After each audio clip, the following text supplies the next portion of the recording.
半夜，邵老二两口子摸出家门，先跑去邵老大那里，翻墙进去，把灶堂里的火给灭了。然后两口子跑到老两口的老房子那边，爬上灶房顶上堵烟囱。你们这是干嘛呢？邵二媳妇吓得手一歪，梯子就朝他这边倒。被梯子砸到的邵二媳妇也惨叫起来：再嚷嚷，老子把你们扔山里去喂狼！朱大把两人捆在树上。你们来干啥来了？不许吼啊！当然了，吼也没事儿，回头路通了就把你俩送衙门里去。屋里有烟腾了起来，柳杏儿和陈虎都咳嗽起来。点灯一看，烟是从土炕的缝隙里冒出来的。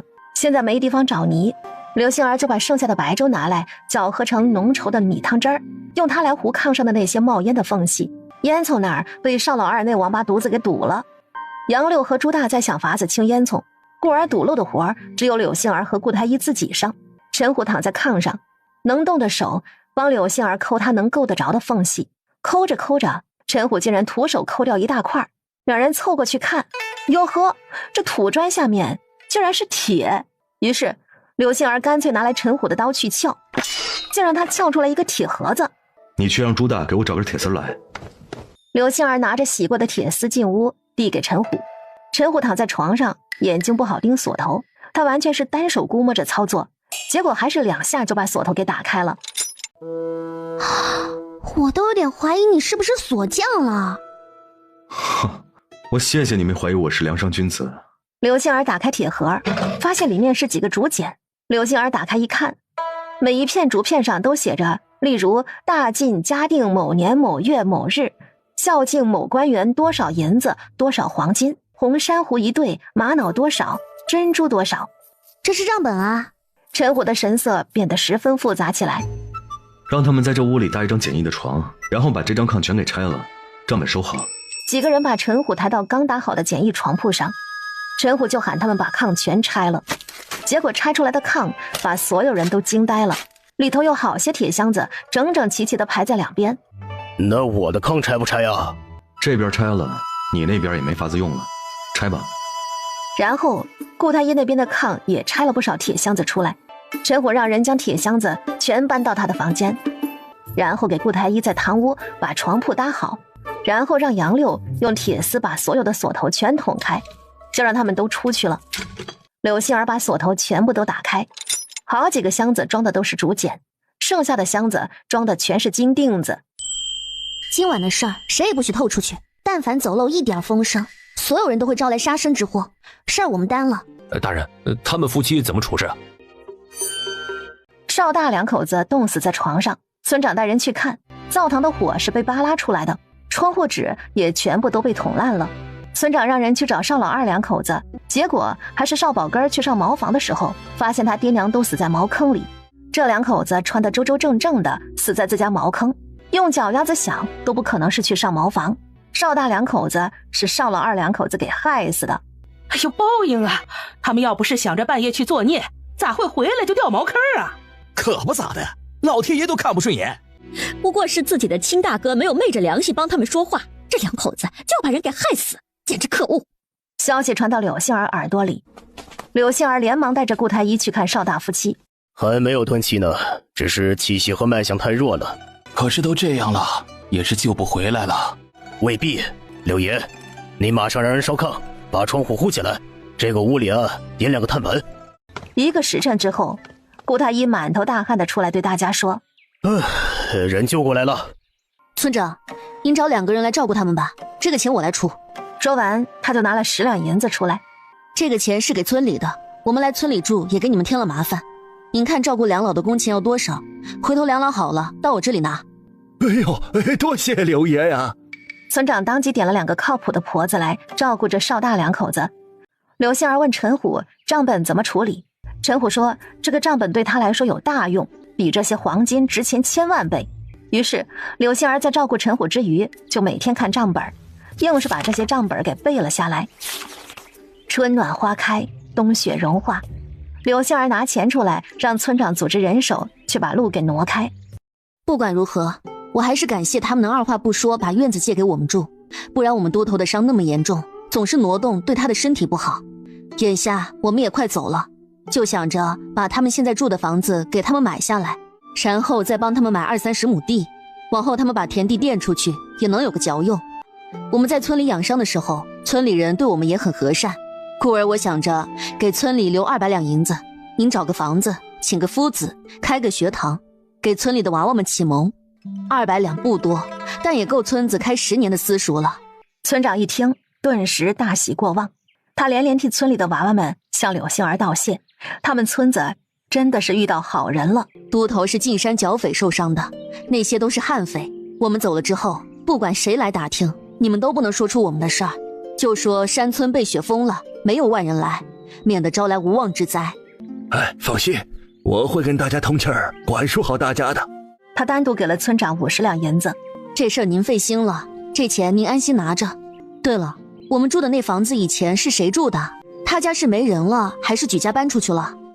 哎呀，是家里没人了。那家呀也是姓邵的，邵老大呢要喊原来的房主一声3表叔。邵三爷爷年轻的时候村里闹饥荒，就把自己个儿给卖了，给家里面的人呢换了些粮食，然后这一走20多年，等他回来之后，家里一个人都没有，只有他了。再后来呢，他也进山了，便再也没有回来，那房子就空了下来。房子不是外来人的，是姓邵的。柳杏儿记住了这条线索，等了半个月，路一通，村长带着村民们去送，邵兰花2姐弟就冲出来拦住了马车的去路。都头，您不能这么走了，你摸了兰花儿，您说了要娶兰花儿为妻的。陈都头，你都摸过我姐姐，还亲过她，你不能不要她。你要是不要我姐姐，我们2个今儿就撞死在这儿。我们都头只是被你抛媚眼给恶心吐了，当天是有人看见的，可没有亲你，你可别瞎说。另外，我们都头可不会娶你，他有娘子，娘子还貌若天仙，你是个什么东西，也敢让我们都头娶你？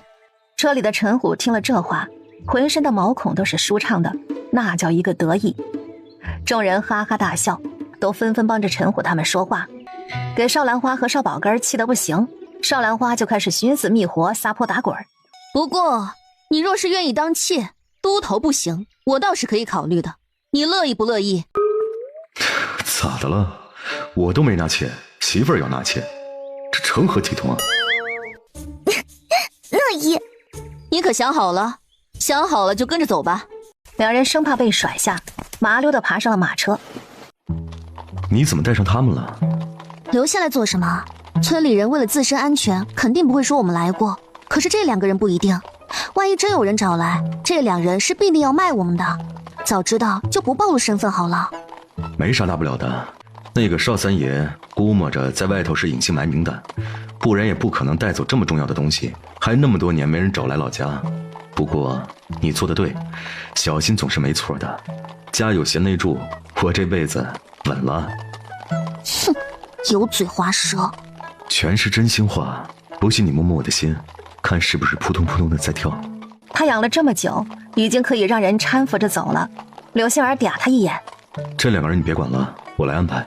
别动不动就杀人，远远的给打发出去就行了。知道。你快坐好，不行就躺下，别把伤口给扯着了。唉，不知道娘和福川他们怎么样了，肯定得以为我们出了意外，肯定伤心死了。要是那样，于老头就太没用了。他不是半仙吗？这都糊弄不了，还当什么半仙啊？事实上也确实是出事儿了。江家的糕点铺子爆出吃死了人，那家人抬着尸体堵门，然后把江老爷子给打伤了。江木生在去送货的路上货被抢了，人被捅了一刀，因为没有货物给人家，还赔了一大笔钱。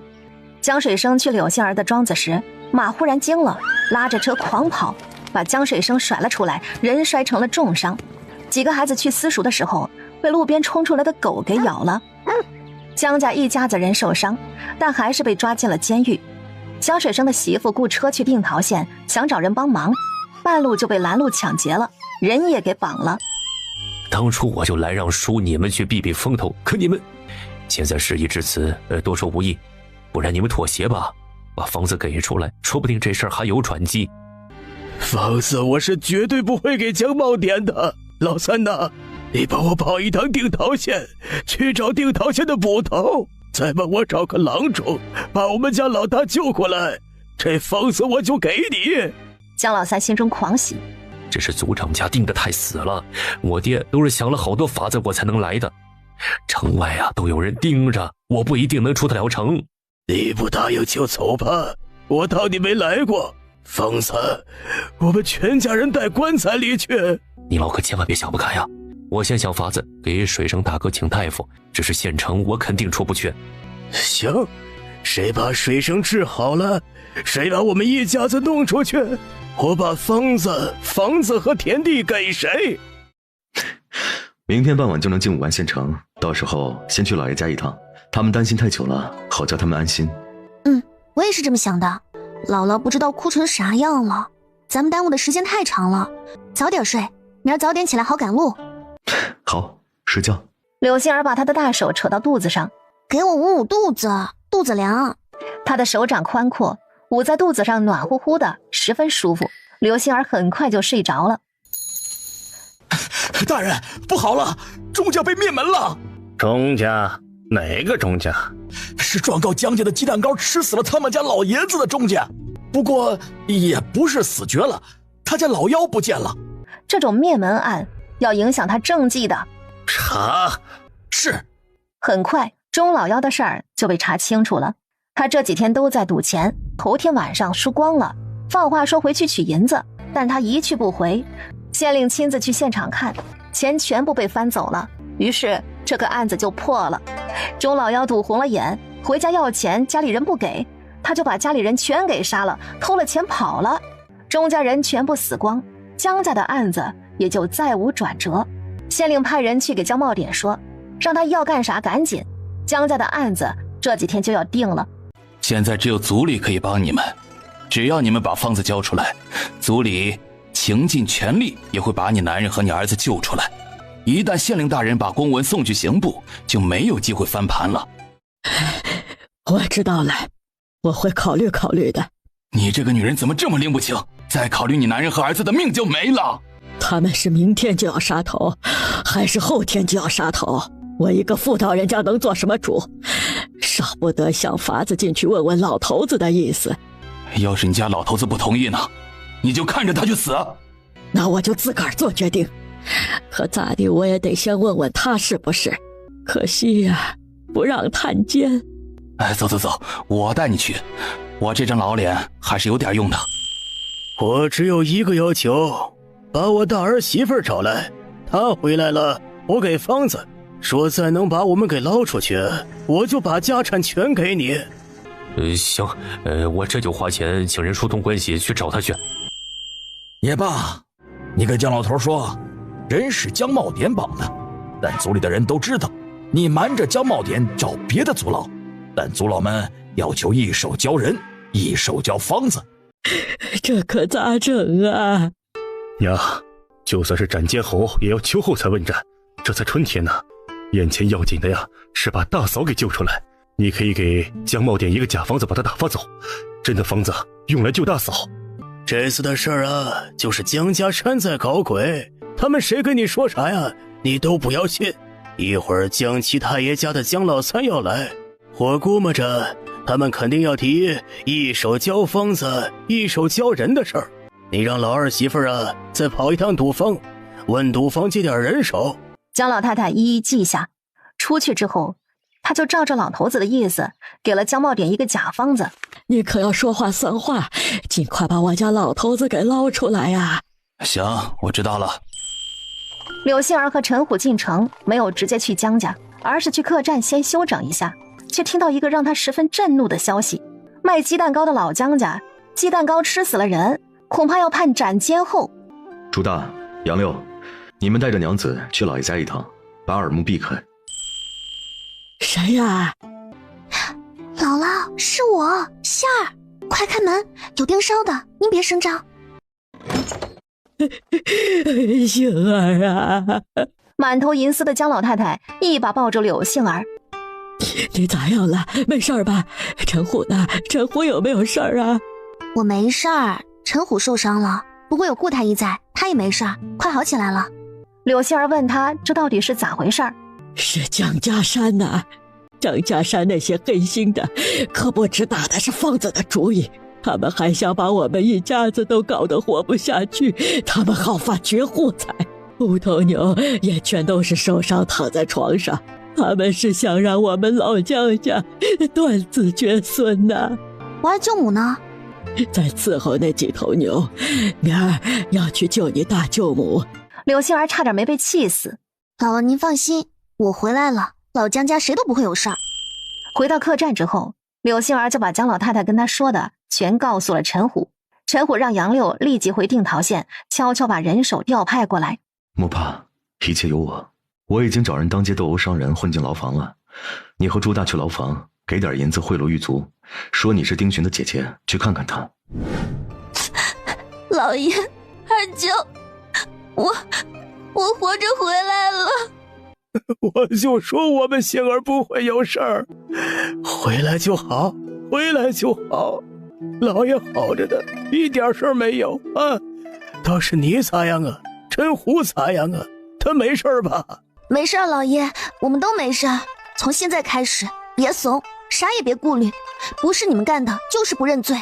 我和虎哥很快就会把你们给救出去的。听你的。我得走了，大嫂没回来之前还不能打草惊蛇。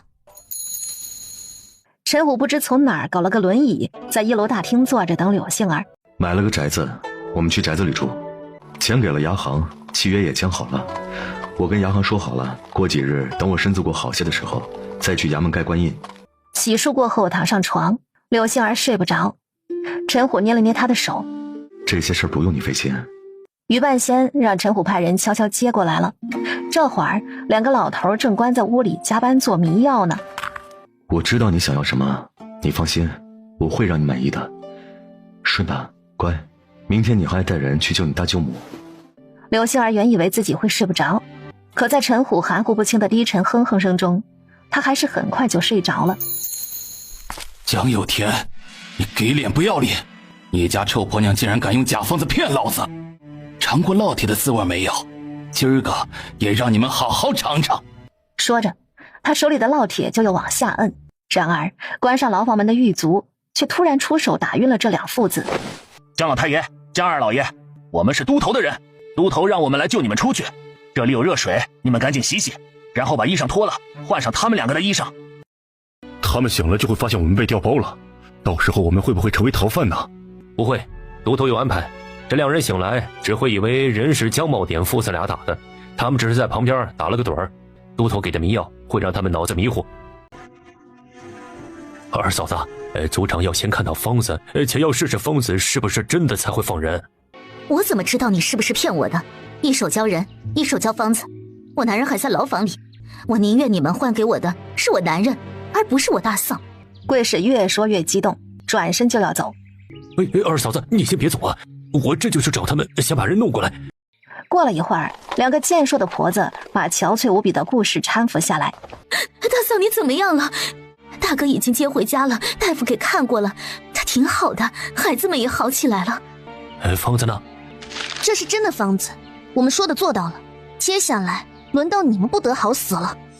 路边的林子里忽然有无数箭矢射了出来，姜老三这边的有一个算一个，全部中箭。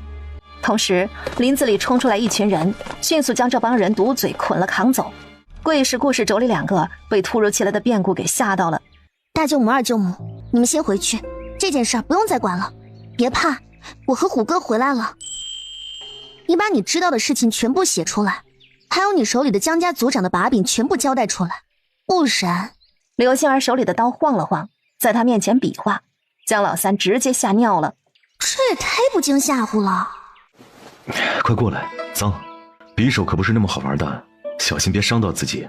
推我回房间休息一下，我累了。柳杏儿上前推轮椅。好吧。回到房间，陈虎又开始挑剔房间不好，闹着要回县城。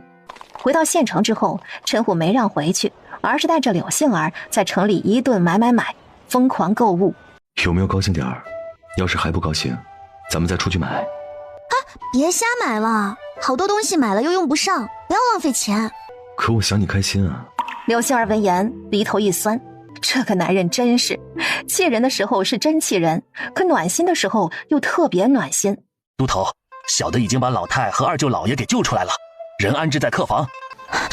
真的吗？我要去看看老爷和二舅。禀报的人在陈虎的示意下忙追了上去。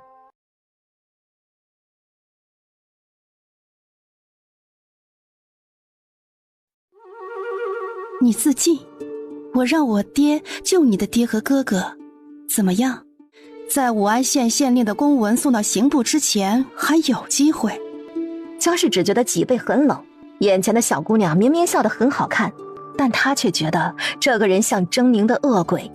你也不必想着去求侯爷，你儿子将来在我的手下讨生活，江家是你儿子的污点，他巴不得江家从此消失，知道这件事之后只会推一把，绝对不会伸出援手的。武安县的事情动静那么大，侯爷怎么能不知道？可是他并没有出手干预，更没有告诉你，言尽于此，怎么选就看你的了。